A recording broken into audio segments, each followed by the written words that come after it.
Good morning children. आज हम बात करने जा रहे हैं व्याकरण के एक नए पाठ की। हमने नाम वाले शब्दों का अभ्यास किया, काम वाले शब्दों को हमने जाना।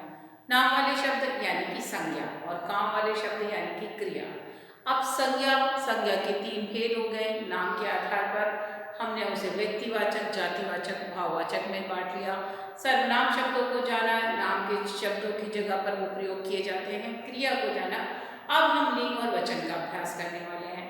तो चलिए अब लिंग और अभ्यास के वचन की श्रृंखला में पहले शुरुआत करते हैं हम लिंग अभ्यास से। तो लिंग क्या होता है? अंग्रेजी में जैसे कि मैंने यहाँ लिख रखा है लिंग, जिसे अंग्रेजी में बोलते हैं हम जेंडर। हम यहाँ पर स्त्रीलिंग, पुल्लिंग हम बात करते हैं कि ये लड़का है, ये लड़की है। सामान्य रूप में जब हम इंसानों को आपस में देखते हैं तो हम ये कहते हैं दादाजी हैं, ये नाना जी हैं, ये माँ है, ये पिताजी है, ये बहन है, ये भाई है, ये लड़का है, ये लड़की है। तो इस आधार पर हम लोगों को पहचान लेते हैं, ठीक है। लेकिन कई बार ऐसा होता है जो चीज़ें जानदार नहीं होती, इंसान नहीं होते, जानवर होते हैं। तो जानवर हैं, चीज़ें हैं, तो उनमें भी इस तरीके से हम बांट सकते हैं कि ये लड़का है, ये लड़की है। तो ये जो इस आधार पर वर्गीकरण करना, बांटना, वही लिंग का काम है। तो जैसे अब यहाँ देखो, अगर हम इसको समझने का प्रयास करें व्याकरण में, तो हमने यहाँ पर 4 वाक्य दिए हैं। चलिए चारों वाक्य को पढ़ते हैं और फिर इनको समझते हैं कि किस प्रकार इसमें लिंग का अभ्यास करेंगे और क्या है लिंग। पहला वाक्य, दादाजी अखबार पढ़ रहे हैं। दादाजी अखबार पढ़ रहे हैं, तो यहाँ पर कौन आया है? दादाजी। इनका नाम हमने देखा कि अखबार पढ़ने का काम दादाजी ने किया है।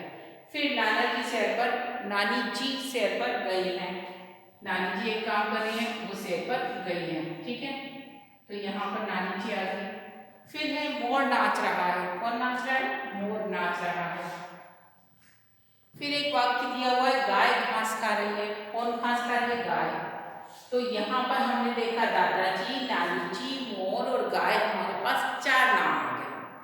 अब इन चारों नामों में से आप देखोगे तो दादाजी और मोर दोनों को पहचानो। तो दादाजी अखबार पढ़ रहे हैं। दादाजी कौन है? पुरुष हैं, आदमी हैं। और मोर नाचता है, तो मोर भी क्या हुआ? लड़का हुआ। दादाजी भी लड़के वाली कैटेगरी में है। तो दादाजी और मोर दोनों लड़का हैं, लड़के वाले शब्द हैं। और नानी जी और गाय दोनों लड़की वाले शब्द हैं।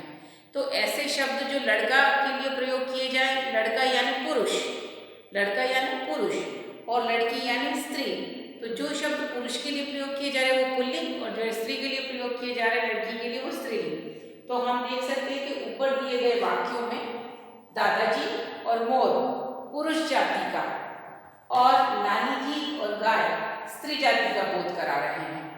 यानी कि स्त्री और पुरुष जाति क्या होती है? जो लड़के वाले शब्द है वो पुरुष जाति के, और जो लड़की वाले शब्द है वो स्त्री जाति के। तो जो पुरुष जाति और स्त्री जाति के शब्दों को बताते हैं, उन शब्दों को हम क्या बोलते हैं? लिंग। यानी कि हम कह सकते हैं ऐसे शब्द जो हमें ये बताएं कि वो शब्द लड़का वाला है, पुरुष जाति का है, या फिर लड़का लड़की वाला है यानी स्त्री जाति का है। तो ऐसे शब्द जो हमें लड़का यानी कि पुरुष और लड़की यानी स्त्री जाति का बताते हैं, बोध कराते हैं, पहचान कराते हैं, उन शब्दों को ही हम लिंग कहते हैं। तो लिंग का हमारे लिए जानना और अर्थ क्या होगा कि वो शब्द जो स्त्री जाति और पुरुष जाति से हमारी पहचान कराते हैं वो लिंग कहलाते हैं। लिंग में स्त्री जाति होती है स्त्रीलिंग और पुरुष जाति होती है पुल्लिंग। यहाँ पर दादाजी पुल्लिंग है, लड़के वाले शब्द, नानी जी स्त्रीलिंग है, लड़की वाला शब्द, मोर पुल्लिंग है, लड़के वाला शब्द, गाय स्त्रीलिंग है, लड़की वाला शब्द। तो आप यहाँ पर ये समझ लीजिए कि किस प्रकार उनको अलग रेखांकित करेंगे। लिंग किसे कहते हैं?